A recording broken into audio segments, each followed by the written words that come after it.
लीजिए जिससे विषय पूरा एक बार दोहराने में आ जाए।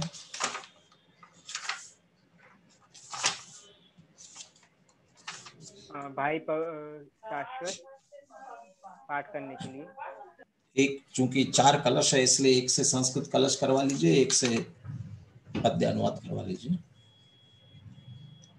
दर्शन ज्ञान चारित्रैस्त्रित्वादेकत्वतः स्वयं मेचको मेचकश्चापि सममात्मा प्रमाणितः।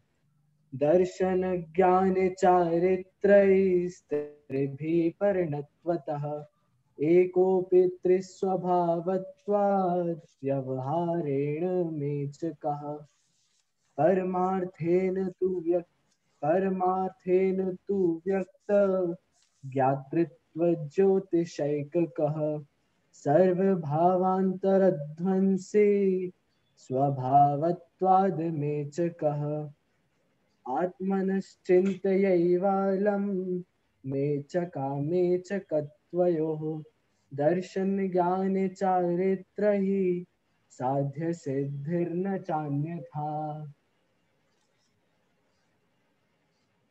पद्यानुवाद के लिए पवित्र भैया। मेचक कहा है आत्मा दृग ज्ञान अर आचरण से यह एक निज परमात्मा बस है अमेचक स्वयं से। परमाण से मेचक अमेचक एक ही क्षण में आय है अलौकिक मर्म भेदी वाक्य जिनवर ने कहा। आत्मा है एक यद्यपि किंतु नय व्यवहार से त्रय रूपता धारण करे सद ज्ञान दर्शन चरण से। बस इसलिए मेचक कहा है आत्मा जिन मार्ग में अर इसे जाने बिन जगत जन ना लगे सन मार्ग में। आत्मा मेचक कहा है यद्यपि व्यवहार से किंतु वह मेचक नहीं है अमेचक परमार्थ से। है प्रगट ज्ञायक ज्योतिमय वह एक है भूतार्थ से है शुद्ध एकाकार पर से भिन्न है परमार्थ से। मेचक अमेचक आत्मा के चिंतवन से लाभ क्या बस करो अब तो इन विकल्पों से तुम्हें है साध्य क्या। हो साध्य सिद्धि एक बस सद ज्ञान दर्शन चरण से पथ अन्य कोई है नहीं जिस से बचे संसरण से।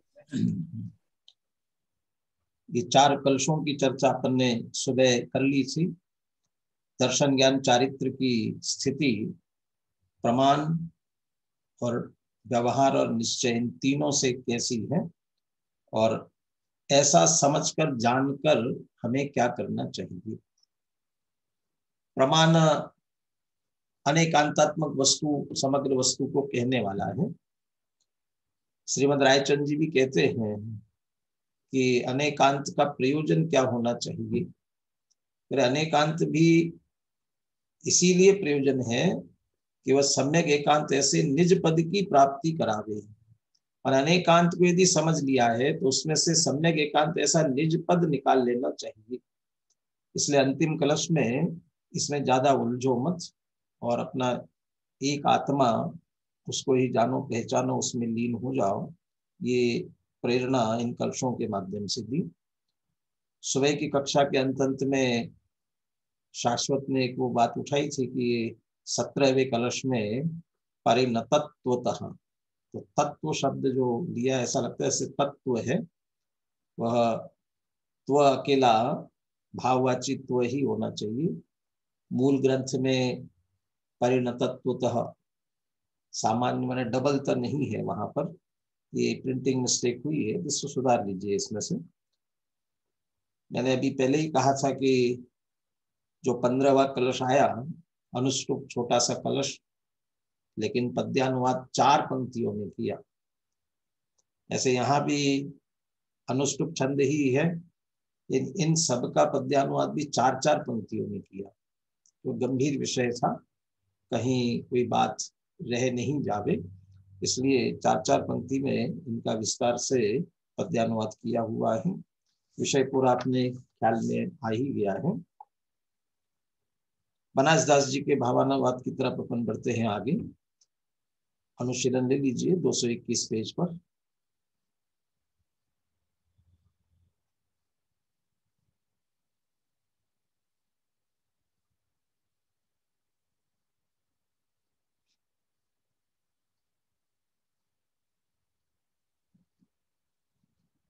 कौन ले रहा है?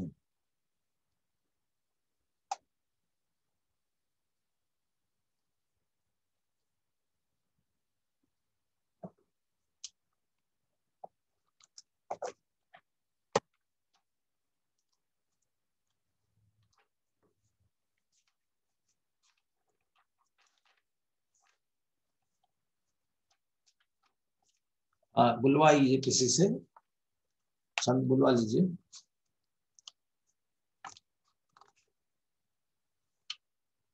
भव्या सेन।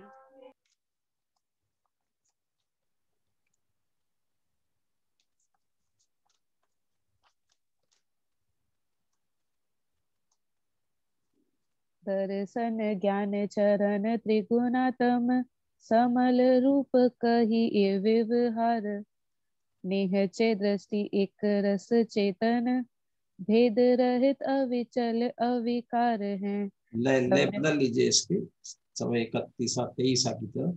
दर्शन ज्ञान चरण त्रिगुणातम, समल रूप कहिए व्यवहार। इस रूप में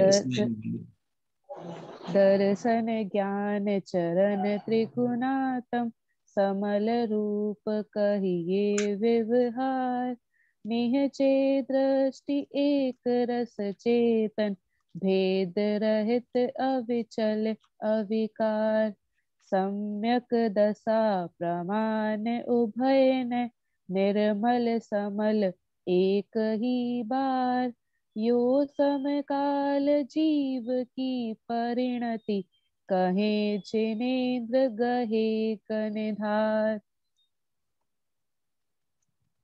चलिए ये इतनी बात कर लेते हैं, फिर पुनः 3 छंद और हैं आगे। ये एक तरह से पहला कलश प्रमाण से संबंधित है, उसकी चर्चा इसमें ली। इसके बाद व्यवहार की, फिर निश्चय की, और फिर हमें क्या करना चाहिए। इसी तरह से बनास दास जी ने भी 4 छंदों में इसका भावानुवाद लिया है। दर्शन ज्ञान चरण त्रिगुणातम, समल रूप कहिए व्यवहार। आत्मा को दर्शन ज्ञान चारित्र ऐसे 3 गुण के रूप में कहना, ये समलपना है। वास्तव में समल इसलिए कि विकल्प उत्पादक है, इसलिए इसी कारण से समलता है। और ऐसा ही कथन करना, ये व्यवहार से उसे 3 गुण रूप कहा जाता है। समल कहा जाता है, मेचक कहा जाता है, अनेकाकार कहा जाता है। ये व्यवहार है। नीचे दृष्टि, निश्चय से देखा जाए तो एक रस चेतन, चैतन्य मात्र, भेद रहित अविचल अविकार, कोई भेद नहीं है। और चूंकि भेद नहीं है, इससे दृष्टि की चंचलता नहीं है। अविचल, और अविचल ही उसका आश्रय करते हैं, विकार की उत्पत्ति नहीं होती, इसलिए अविकार। भेद रहित अविचल अविकार, तो निश्चय से एक अभेद अखंड है, उसका लक्ष्य करने से निर्मलता प्रकट होती है, इसलिए उसको अमेचक भी कहते हैं। सम्यक दशा प्रमाण उभय ने, यदि सम्यक ज्ञान की अपेक्षा देखा जाए, सम्यक ज्ञानम प्रमाणम भी कहते हैं, प्रमाण की दृष्टि से देखा जाए, उभय नए प्रमाण की दशा सम्यक तो वस्तु स्वरूप से देखे, उभय नए प्रमाण, दोनों नए, दोनों विवक्षाएं प्रमाण हैं एक साथ, और प्रमाण की दृष्टि से दोनों एक साथ हैं। निर्मल समल एक ही बार, वह निर्मल भी है और समल भी है। तो पुनः पुनः निर्मल समल शब्दों का प्रयोग ही अधिकतर हो रहा है, लेकिन वास्तव में एकाकार अनेकाकार की बात है, भेदा भेद की ही बात है। लेकिन समल अमल मेचक अमेचक इन शब्दों की चर्चा अधिक आई, लेकिन भाव जो मूल चल रहा है प्रकरण उसमें एकाकार अनेकाकार समझ लें। और तीनों लगा ले, एक ही बार एक साथ ही वस्तु भेदा भेदात्मक है, एकानेकात्मक है, समल अमल है। सारी स्थितियां प्रमाण की दृष्टि से देखा जाए दोनों विवक्षाएं एक वस्तु में एक साथ घटित होती हैं। यो समकाल जीव की परिणति, ऐसी स्थिति जीव में एक साथ एक ही बार एक काल में होती है।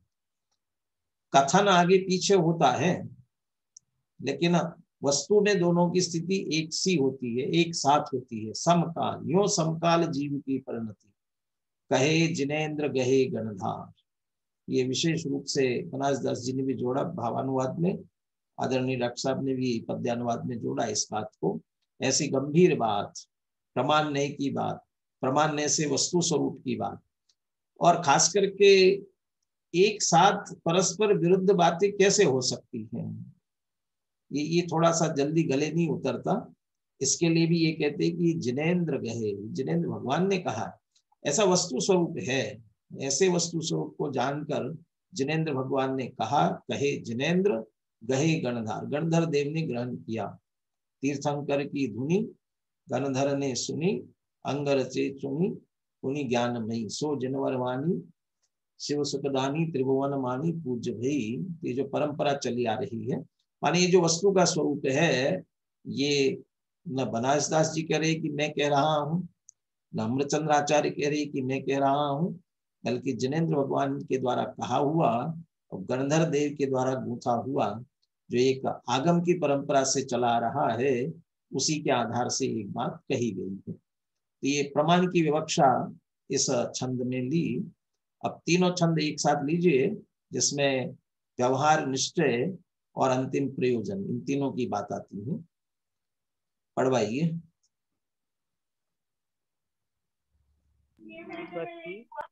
एक रूप आत्म दरब ज्ञान चरण दृग तीन, भेद भाव परिणाम सो व्यवहारे सुमलीन, जदपि समल व्यवहार सो पर्याय सकति अनेक, तदपि नियत नय देखिए शुद्ध निरंजन एक।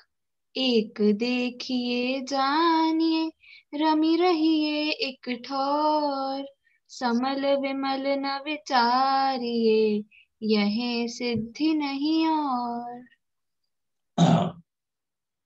एक रूप आत्म द्रव्य ज्ञान चरण जुग तीन बराबर है। आत्मा द्रव्य, द्रव्य दृष्टि से देखे तो एक स्वरूप ही है, और ज्ञान द्रग दर्शन और चरण चारित्र, ज्ञान दर्शन चारित्र, इनकी अपेक्षा से तीन रूप है। भेदभाव परिणाम सो व्यवहारे सुमलिन, और ये भेद दृष्टि से देखा जाए कि परिणाम पर्यायों की अपेक्षा, गुण भेद को भी पर्याय कहते हैं, ये तीन रूप होता है ये व्यवहार की अपेक्षा, और इसे ही मलिन कहते हैं, मेचक कहते हैं, अनेकाकार कहते हैं। तो व्यवहार से आत्मा दर्शन ज्ञान चारित्र तीन रूप भेदभाव रूप से परिणमने के कारण वह मलिन है, नेचक है या अनेकाकार है। ये व्यवहार की विवक्षा हुई। यद्यपि समल व्यवहार सो पर्याय शक्ति अनेक, पर्याय शक्ति अनेक, पर्याय की दृष्टि से देखा जाए, पर्याय में उसकी ऐसी शक्ति है कि वो भेद रूप होवे।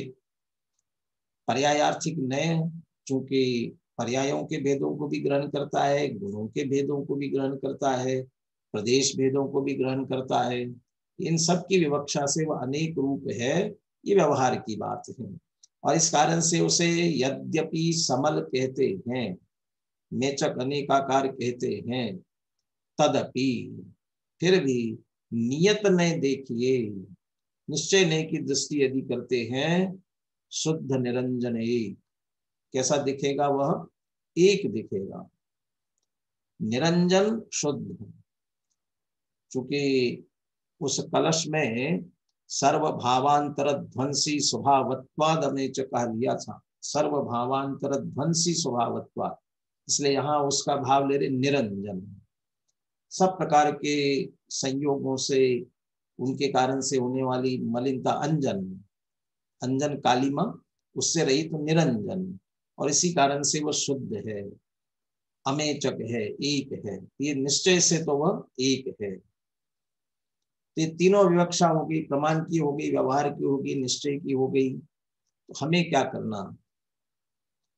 नीचे की पंक्ति का भाव पहले लीजिए, समल अमल न विचारिए। व्यवहार से समल है, निश्चय से विमल है, व्यवहार से अनेकाकार है, निश्चय से एकाकार है, व्यवहार से भेद रूप है, निश्चय से अभेद रूप है। इसी विचार में मत अटकिए। तो क्या करो? एक देखिए, जानिए, रमे रहिए एक ठौर। एक शुद्ध नहीं का विषय बुद्ध जो शुद्धात्मा, उसे ही देखो, दर्शन जानो, ज्ञान, और रमी रहिए माने चारित्र, एक ठौर। ये तीनों का एक आत्मा विषय बनाइए। ये दर्शन ज्ञान चारित्र, यही उसकी साधना, और यह है सिद्धि नहीं और। तो इसी प्रकार से सिद्धि हो सकती है, और किसी प्रकार से भी सिद्धि निश्चित रूप से होती नहीं है। तो जो मूल कलशों में बात थी, उसे अपन ने बनास दास जी के उनकी शैली में, उनकी भाषा में सरलता से अपन ने देखा। चलिए अब आगे 222 पेज पर गुरुदेव श्री का उद्धरण लीजिए, और आप में से ही कोई एक इसका वाचन करे। कोई विशेष बात जहां होगी वहां चर्चा करेंगे, अन्यथा सरल है।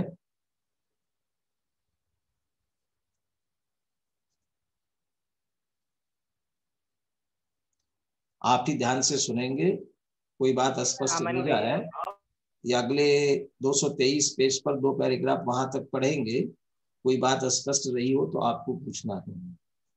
यहाँ पर शरीर, मन, वाणी और विकल्पों की तो बात ही नहीं है। यहाँ तो उस शुद्धता की बात है जिसे छठवीं गाथा में प्रमत्त अप्रमत्त पर्यायों से रहित एक ज्ञायक भाव रूप कहा है। उस शुद्ध चैतन्य घन आत्मा को देखना निश्चय है, उसे ही तीन रूप परिणमित होते हुए जानना व्यवहार, और दोनों को एक साथ जानना प्रमाण है। आत्मा में रहने वाले अनंत गुण, उन अनंत गुण स्वरूप भगवान आत्मा एक रूप है, और उसे दर्शन ज्ञान चारित्र रूप तीन परिणाम से देखना व्यवहार है। त्रिकाली एक रूप देखे तो निश्चय, व तीन रूप देखे तो व्यवहार। अभेद से देखे तो अमेचक निर्मल है, और भेद से देखे तो मेचक मलिन है। एक रूप देखे तो एकाकार है, तीन रूप देखे तो अनेकाकार है। आत्मा को गुण गुणी भेद से देखे तो अनेकाकार है, व्यवहार है, मलिन है, आश्रय करने लायक नहीं है। इन प्रकार के दर्शन ज्ञान चारित्र रूप परिणाम भी आश्रय नहीं है। आत्मा को जो अमेचक कहा है, वह निर्मलपना, एकपना, शुद्धपना आदि की अपेक्षा कहा है। यहाँ विकल्प रहित निर्मलता की बात की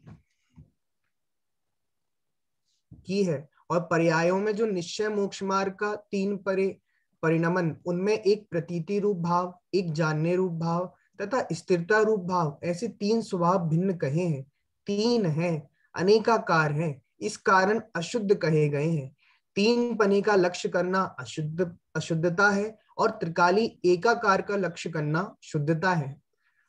साध्य यानी मोक्ष पर्याय की प्राप्ति तो दर्शन ज्ञान चारित्र से ही है। तीन भेद करके तो समझाया गया है, आश्रय तो एक आत्मा का ही करना है। यह तो व्यवहारी लोगों को पर्याय के भेद से समझाया है, क्योंकि जगत जन भेद के बिना समझ नहीं सकते। सेवा तीन की नहीं, बल्कि सेवा तो अखंड एक रूप ज्ञायक की ही करनी है। दर्शन ज्ञान चारित्र से ही सिद्धि है, ऐसा कहकर अन्य द्रव्यों का निषेध किया है। स्वयं द्रव्य का ही सहारा है, अन्य द्रव्य का सहारा नहीं है। दो पंक्तियां और हैं।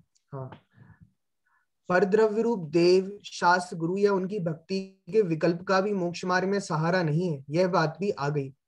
उक्त बस ठीक है, ये गुरुदेव का उद्धरण यहाँ तक है। फिर इसमें अनुशीलन में उसको विश्लेषण किया, इसी बात है। इसमें कोई बात है कहने लायक, समझने लायक? चर्चा वही है ना। गुरुदेव ने अपनी सरल भाषा में दिया।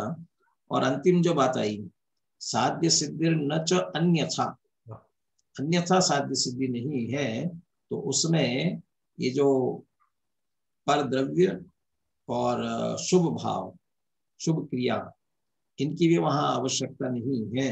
एक तो इस बात को लिया, और प्रारंभ यहां से किया कि जब वस्तु आत्मा के संदर्भ में एकाकार अनेकाकार प्रमाणने से इसकी चर्चा करना, ये विकल्प करना, ये अशुद्धता की बात हो रही है।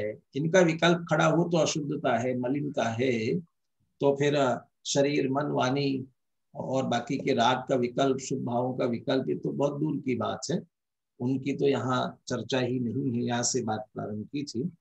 दर्शन ज्ञान चारित्र से ही सिद्धि है, माने वो तीन बात तीन की, लेकिन वो तीन नहीं है, तीनों का आश्रय लक्ष्य एक आत्मा है, और इसका ही आश्रय हमको लेना चाहिए, इसकी बात ली गई है। चलिए पढ़िए, अगला वाला पैराग्राफ भी पढ़ लीजिए। उक्त कथन से संपूर्ण वस्तुस्थिति स्पष्ट हो गई है कि साध्य की सिद्धि तो एकमात्र शुद्ध न के विषयभूत भगवान आत्मा के आश्रय से उत्पन्न होने वाले ज्ञान दर्शन चारित्र रूप परिणमन से ही होने वाली है। अन्य देहादिक क्रिया अथवा शुभ राग रूप परिणमन से साध्य की सिद्धि तीन काल में भी होने वाली नहीं है। अतः जिन लोगों को आत्मा का कल्याण करना हो, अपने को भव समुद्र में नहीं डुबाना हो, अतीन्द्रिय आनंद की प्राप्ति करनी हो, सर्वज्ञता की प्राप्ति करनी हो, वे अपने त्रिकाली ध्रुव भगवान आत्मा को जानो, पहचानो और उसी में जम जाए, क्योंकि सुखी होने का एकमात्र यही उपाय है। एक अंतिम विशेष बात कलश टीका में थोड़ा अलग अर्थ लिया गया, उसका उल्लेख करके प्रकरण पूरा हो जाएगा। यहाँ कलश टीका की एक बात विशेष ध्यान देने योग्य है। जहाँ सर्वत्र दर्शन का अर्थ श्रद्धान, प्रतीति, अपनापन, एकत्व और ममत्व किया जाता है, ज्ञान का अर्थ जानना तथा चारित्र का अर्थ रमना, जमना, वीतरागता रूप परिणमन करना, शांत रहना किया जाता है, वहां कलश टीका के इस प्रकरण में निम्न अनुसार अर्थ किया है। सामान्य रूप से अर्थग्राहक शक्ति का नाम दर्शन है, विशेष पने से अर्थग्राहक शक्ति का नाम ज्ञान है और शुद्धत्व शक्ति का नाम चारित्र है। उक्त कथन में दर्शन को दर्शन गुण की पर्याय के रूप में ग्रहण किया गया है, जबकि अन्य सब जगह श्रद्धा गुण की पर्याय के रूप में ही ग्रहण किया जाता है। प्रश्न, क्या ये ठीक है? इसमें ठीक या गलत होने की क्या बात है? जब शब्दों के विभिन्न अर्थ होते हैं तो विद्वानों द्वारा उनके विभिन्न अर्थ किए जाते हैं, पर क्या आपत्ति हो सकती है? हाँ, यह बात अवश्य है कि वे अर्थ सिद्धांत अनुसार और प्रसंगानुकूल होना चाहिए। तो दर्शन ज्ञान चारित्र की बात आती है,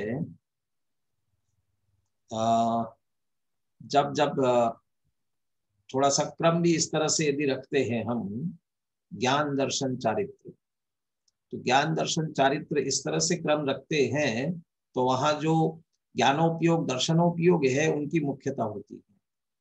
लेकिन जब दर्शन ज्ञान चारित्र के रूप में लेते हैं तब मुख्यता तो सम्यक दर्शन ज्ञान चारित्र वाली होती है। वैसे आगे बात सम्यक दर्शन ज्ञान चारित्र की ही आने वाली है, लेकिन पता नहीं पांडे राजमल जी ने इसमें से वह उपयोग वाला, दर्शनोपयोग ज्ञानोपयोग वाला क्यों लिया। ये भी हो सकता है कि उनका यदि समग्र पढ़ा जाए तो वो आगे पीछे उसी तरह से भाव उन्होंने लिया हो, उसी अनुरूप उन्होंने अर्थ किया हो। इसलिए वैसे भी शब्द से अनेक अर्थ निकलते ही है, इसलिए गलत अर्थ तो है नहीं। आगम में आत्मा के इन तीन गुणों की भी बात आती है, इसलिए वो गलत भी नहीं कह सकते हैं। ऐसा फिर इसमें साध्य सिद्धि वाला प्रकरण नहीं घटेगा ना दर्शन से? हाँ, दर्शन ज्ञान चारित्र रूप आत्मा को जानेंगे पहचानेंगे तो ही साध्य की सिद्धि होगी, अन्य प्रकार से नहीं होगी। इस रूप से निकालना पड़ेगा। नहीं ऐसा लेना पड़ेगा। माने विषय हमें तो आत्मा को जानना है, पहले भेद पूर्वक समझ करके अभेद आत्मा को जाने। आत्मा कौन की जो जानता देखता और परिणमता है वो आत्मा है, ऐसा भेद से दर्शन ज्ञान चारित्र के भेद करके फिर अभेद आत्मा को जाने, तो इसी से साध्य की सिद्धि होती है। इस तरह लेना पड़ेगा। यहाँ थोड़ा सा शब्दों पे ध्यान देंगे, ये वापस लीजिए ऊपर अर्थ जो लिया, सामान्य रूप से और विशेष रूप से। ये जो शब्द प्रयोग है सामान्य रूप और विशेष रूप, ये किस रूप में है? कभी कभी हमें कहते सामान्य से तो कहे तो ये बात होती है, और विशेष यदि किया जाए तो ये अर्थ निकलता है, लेकिन यहाँ उस रूप में नहीं है। ये लीजिए थोड़ा ऊपर, ऊपर के 3 पंक्ति और लीजिए। कौन चला रहा है पीडीएफ?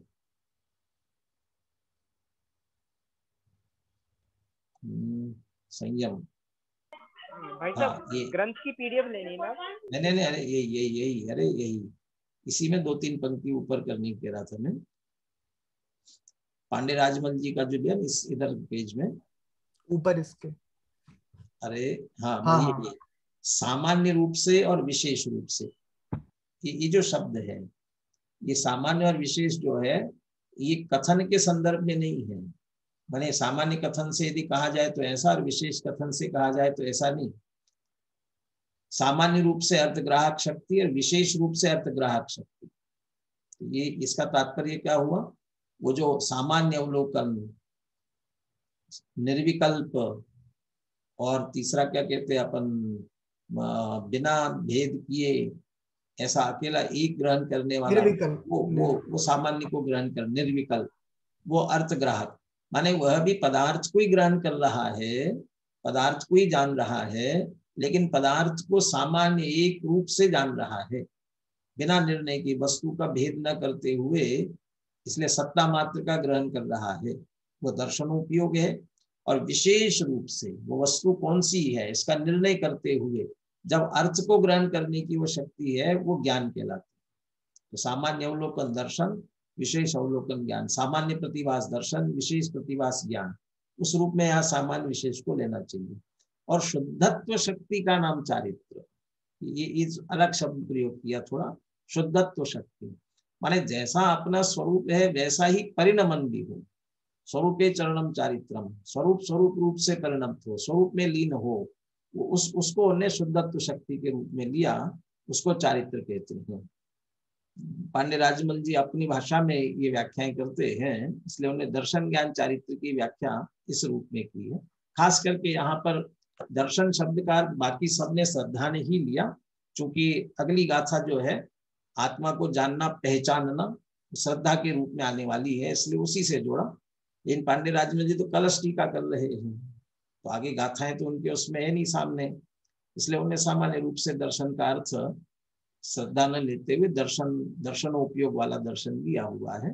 और शब्दों के अनेक अर्थ होते, इसलिए घटित होने में दिक्कत नहीं है। चलिए 17वीं 18वीं गाथा अपन अगली कक्षा में प्रारंभ करेंगे, और अगली कक्षा अपने कल सायंकाल होगी, सुबह की कक्षा नहीं हो पाएगी, कल सुबह। और आपको भी चाहिए कि आप कल से दादा 10:15 से 11:15 समय सार का सार, ये 4, 5 या 6 प्रवचन में पूरे समय सार को समझाने वाले हैं। तो 10:15 से 11:15 ये उनका विशेष प्रवचन चलने वाला है, तो कल भी लाभ लीजिए, रविवार को भी आप लाभ लीजिए, है ना।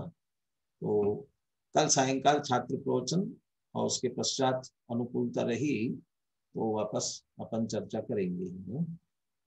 सुबह गौन रहेगा, सुबह